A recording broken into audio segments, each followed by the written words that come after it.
अस्सलामुअलैकुम दोस्तों and welcome back to my channel. दोस्तों, आज की वीडियो हमारी सेंट्रल एशिया की एक और कंट्री पर है जिसका नाम है ताजिकिस्तान। ये कंट्री भी दूसरी सेंट्रल एशिया की कंट्रीज़ की तरह फास्ट ग्रोइंग कंट्री है। बिजनेस में अपने आप को बहुत जल्दी ग्रो कर रही है। और दोस्तों, इसके साथ साथ ये कंट्री भी बहुत ही प्यारी, बहुत ही खूबसूरत और लॉ एंड ऑर्डर भी इस कंट्री का बहुत ही ज़बरदस्त है। दोस्तों, ताजिकिस्तान भी हॉस्पिटैलिटी में बहुत ज़बरदस्त है, अच्छी कंट्रीज़ में शामिल होता है। इस कंट्री में के बारे में बताने के लिए वैसे तो बहुत कुछ है, लेकिन इस वीडियो में हम लोग आपको सिर्फ ये बताएंगे कि आपने कैसे ताजिकिस्तान में जाकर अपना बिजनेस रजिस्टर करना है और इस पर कितना खर्चा आएगा। तो दोस्तों, हमारे साथ रहिए और इस वीडियो को एंड तक देखिए और कंप्लीट देखिए, क्योंकि आपको बहुत कुछ सीखने को मिलने वाला है। वीडियो शुरू करने से पहले आप लोगों से एक रिक्वेस्ट है कि अगर आपने अभी तक मेरे चैनल को सब्सक्राइब नहीं किया तो जल्दी से सब्सक्राइब कर दें और साथ लगे बेल आइकन को भी प्रेस कर दें, क्योंकि हम आपके लिए इसी तरह की बेहतरीन और मालूमाती वीडियोस लेके आते रहते हैं। और दोस्तों, इस वीडियो को लाइक भी कर दीजिए, इससे आपका प्यार मिलता है और हमें हौसला मिलता है।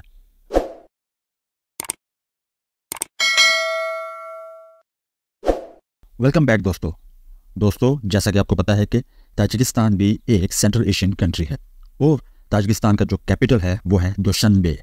दुशानबे बहुत प्यारा कैपिटल सिटी है। अभी उस पर काम भी हो रहा है, लेकिन इसके बावजूद अगर इस वक्त हम कंपेयर करें तो वो आज़रबाईजान के बाकू और तुर्की के इस्तांबुल से मिलता जुलता है। और अगर हम ये कहें कि ये एक मॉडर्न कैपिटल है ताजिकिस्तान का, तो ये गलत ना होगा। ताजिकिस्तान की जो लैंग्वेज है, इसमें ताजिक लैंग्वेज और रशियन लैंग्वेज ज़्यादा चलती है और इसके साथ साथ पर्शियन लैंग्वेज भी चलती है। और दोस्तों, करेंसी के बारे में अगर हम आपको बताएं तो आप हैरान रह जाओगे।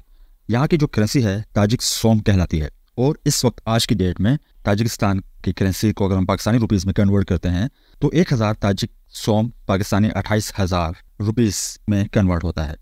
और दोस्तों, ताजिकिस्तान एक फ्री ट्रेड जोन भी है, यानी कि ताजिकिस्तान के जो हमसाय कंट्रीज़ हैं, जितने भी सेंट्रल एशिया की कंट्रीज़ हैं उनके साथ, और चाइना, रशिया, तुर्की, ईरान और भी कई सारी कंट्रीज़ हैं। अगर आप इंपोर्ट एक्सपोर्ट का बिजनेस करते हो तो आप कहीं से भी माल लेके आते हो ताजिकिस्तान में या ताजिकिस्तान में इन कंट्रीज़ में माल लेके जाते हो तो आपको कोई टैक्स नहीं लगता। तो चलिए दोस्तों, अब आपका ज़्यादा टाइम हम नहीं लेते, आपको हम लेके चलते हैं सीधा कि आप किस तरीके से ताजिकिस्तान में अपनी कंपनी, अपना बिजनेस रजिस्टर कर सकते हो। दोस्तों, ताजिकिस्तान में बिजनेस रजिस्टर करने का जो एक प्रोसेस है थोड़ा सा कॉम्प्लिकेटेड है, लेकिन आपको फिक्र करने की ज़रूरत नहीं, आपको घबराने की ज़रूरत नहीं। हम आपको ऐसे स्टेप्स बताएंगे कि जिससे आपको बिजनेस रजिस्टर करना बहुत आसान हो जाएगा और आप खुद जाके अपना बिजनेस वहाँ पे रजिस्टर कर सकते हो किसी एजेंट की सर्विस लिए बगैर। जैसा कि नंबर 1 पर legal form of your business आपने चूज़ करना है। बहुत आसान है, वही है जैसे कि टाइप ऑफ बिजनेस, यानी कि आप एज अ फॉरेनर, आप किसी भी कंट्री से हो, आपने वहाँ पे जाके LLC बिजनेस रजिस्टर करना है, लिमिटेड लाइबिलिटी कंपनी। वैसे तो बहुत सारी टाइप्स हैं, लेकिन फॉरेनर्स के लिए जो सबसे बेस्ट जो टाइप है वो LLC बिजनेस है, क्योंकि इसमें ये जो फॉरेनर है वो फुली ऑन कर सकता है ये बिजनेस, 100% बिजनेस का पार्टनर भी बन सकता है। और दूसरे नंबर पर दोस्तों, एज़ यूजुअल किसी भी कंट्री में आप जाके अपना बिजनेस जब रजिस्टर करते हो तो आपको अपने बिजनेस का एक नाम सेलेक्ट करना पड़ता है।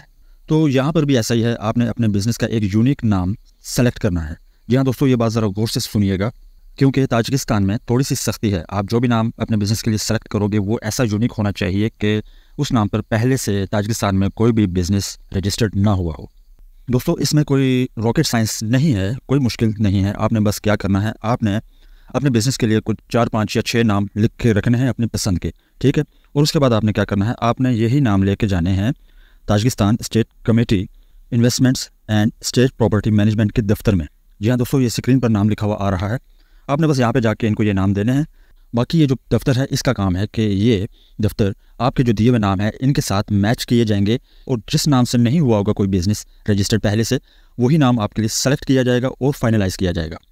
नाम फाइनलाइज या सेलेक्ट करने के बाद आपने अब नेक्स्ट स्टेप क्या करना है, जो कि बहुत इंपॉर्टेंट स्टेप है, ये भी आपने बड़ी गौर से सुनना है दोस्तों।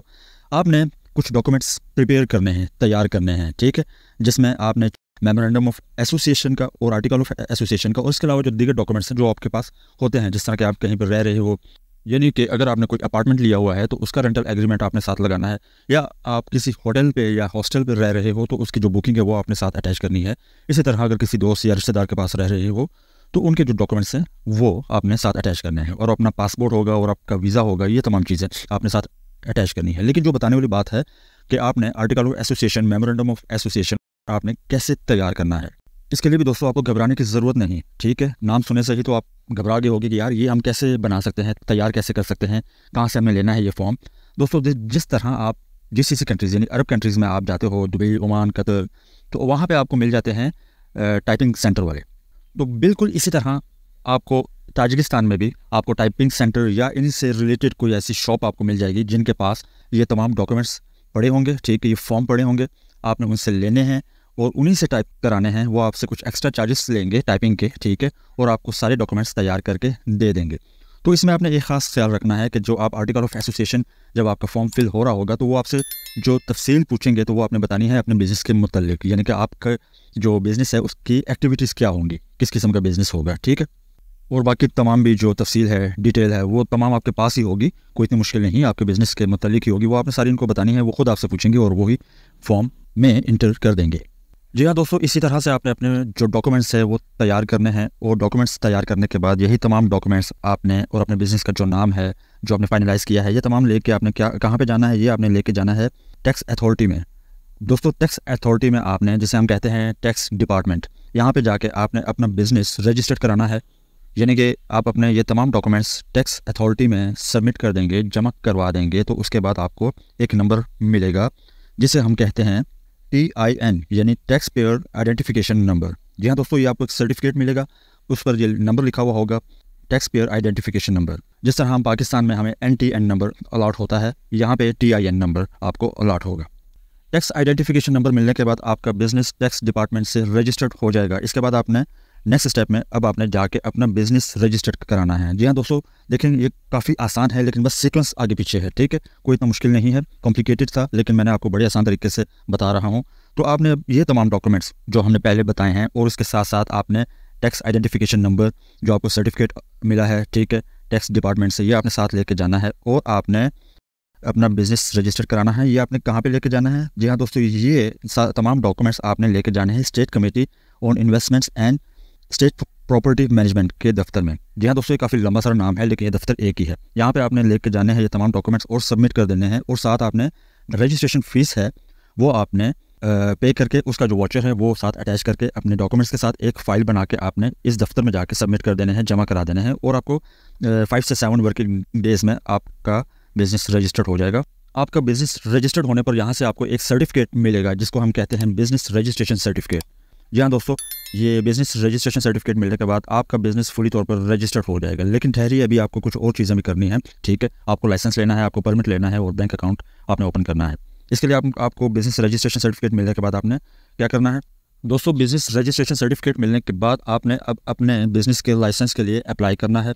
आपके बिज़नेस का लाइसेंस आपके बिज़नेस की जो एक्टिविटी होगी, यानी जिस किस्म का आपका बिज़नेस होगा, उसी के मुताबिक आपने उसी मिनिस्ट्री में जाना है। इसकी मालूमात आपको कहाँ से मिलेगी? इसकी मालूमात आपको वहीं से मिलेगी जहाँ पे आपने बिज़नेस रजिस्टर्ड किया है, यानी स्टेट कमेटी के दफ्तर से आपको इस चीज़ की मालूमात मिलेगी कि आपके बिज़नेस के एक्टिविटी के मुताबिक कौन सी मिनिस्ट्री है जहाँ पे आप अपने बिज़नेस लाइसेंस के लिए अप्लाई कर सकते हो। लेकिन दोस्तों, लाइसेंस अप्लाई करने के लिए आपको सबसे पहले एक काम करना पड़ेगा। आपको ऑफिस या शॉप या आपके बिज़नेस के मुताबिक जो भी जगह होगी वो आपने लेनी है, और उस जगह के जो मालिक से आपने रेंटल एग्रीमेंट करना है, और फिर आपने रेंटल एग्रीमेंट और ऊपर के तमाम डॉक्यूमेंट्स यानी बिज़नेस रजिस्ट्रेशन सर्टिफिकेट और जो टैक्स डिपार्टमेंट से सर्टिफिकेट आपको मिला है, और इसके अलावा जितने भी और डॉक्यूमेंट्स हमने बताए हैं, वो तमाम डॉक्यूमेंट्स आपने लेके एक फ़ाइल बनानी है और आपने मिनिस्ट्री में चले जाना है और वहाँ पर आपने लाइसेंस के लिए अप्लाई कर देना है। दोस्तों, अब आपका बिज़नेस भी रजिस्टर्ड हो गया, आपने लाइसेंस के लिए भी अप्लाई कर दिया, आपको लाइसेंस भी मिल गया, और अब सेकंड लास्ट स्टेप में आपने अपने परमिट के लिए अप्लाई करना है, यानी आपने अपने बिज़नेस TRC के लिए अप्लाई करना है। तो आपने बिज़नेस TRC के लिए इमिग्रेशन में जाना है और वहाँ पे आपने ये तमाम डॉक्यूमेंट्स अपने बिज़नेस के लेके जाने हैं, उनको देने हैं, और वो आपको जो आपका वीज़ा होगा वो कन्वर्ट कर देंगे, चेंज कर देंगे बिज़नेस TRC में। लेकिन दोस्तों, इसमें लास्ट में एक चीज़ और आपको जो बतानी है, आपने अपना बैंक अकाउंट भी ओपन करना है। वो आप 6 महीने के अंदर अंदर कभी भी आप कर सकते हो। आपने बिज़नेस शुरू कर दिया है, आप शॉप पे या ऑफिस में बैठ गए हो, और आराम से अभी 6 महीने के अंदर अंदर आप अपना बैंक अकाउंट ओपन कर सकते हो। उसके लिए आपने ये तमाम डॉक्यूमेंट्स, अपने बिज़नेस से रिलेटेड जितने भी डॉक्यूमेंट्स हैं, आप अपना पासपोर्ट, आपका वीज़ा, प्लस जो भी डॉक्यूमेंट्स हमने बताए हैं, ये तमाम आपने लेके जाने हैं और बैंक वालों को दिखाने हैं, और इस तरह आपका बैंक अकाउंट ओपन हो जाएगा। तो दोस्तों, ये था सारा प्रोसीजर जो कि बहुत आसान था, कॉम्प्लिकेटेड था, लेकिन हमने आपको बहुत आसान तरीके से बताया ताकि आपको समझने में आसानी हो और आप खुद जाके वहाँ पे बिज़नेस रजिस्टर कर सकें। दोस्तों ताजिकिस्तान में आपको बिजनेस रजिस्टर्ड करने में तमाम फीसिस डाल के 6-7 हज़ार डॉलर से लेकर 16 हज़ार डॉलर तक का आपका खर्चा आ जाता है। वो इसलिए कि कुछ छोटे लेवल के बिजनेस होते हैं, आपकी कैटेगरी के हिसाब से जो आपका लाइसेंस होता है उसकी फ़ीस ज़्यादा होती है, ठीक है। बाकी छोटी मोटी फीसें डाल के तो आपका यानी एक एस्टिमेटेड बता रहा हूँ, इससे थोड़ा ज़्यादा भी हो सकता है और इससे कम भी हो सकता है आपका खर्चा। उम्मीद करता हूँ इस वीडियो से आपने काफ़ी कुछ सीखा होगा। तो आप लोगों से एक रिक्वेस्ट है कि इस वीडियो को दूसरे लोगों तक भी, अपने दोस्तों तक, अपने रिश्तेदारों तक शेयर कीजिए। और दोस्तों इस वीडियो को लाइक ज़रूर करिएगा और सब्सक्राइब करना ना भूलिएगा, ताकि इसी तरह की हम आपके लिए अच्छी अच्छी वीडियोस लेके आते रहें। मिलते हैं आपसे नेक्स्ट वीडियो में। अपना ख्याल रखिएगा। तब तक के लिए अल्लाह हाफिज़। पाकिस्तान जिंदाबाद।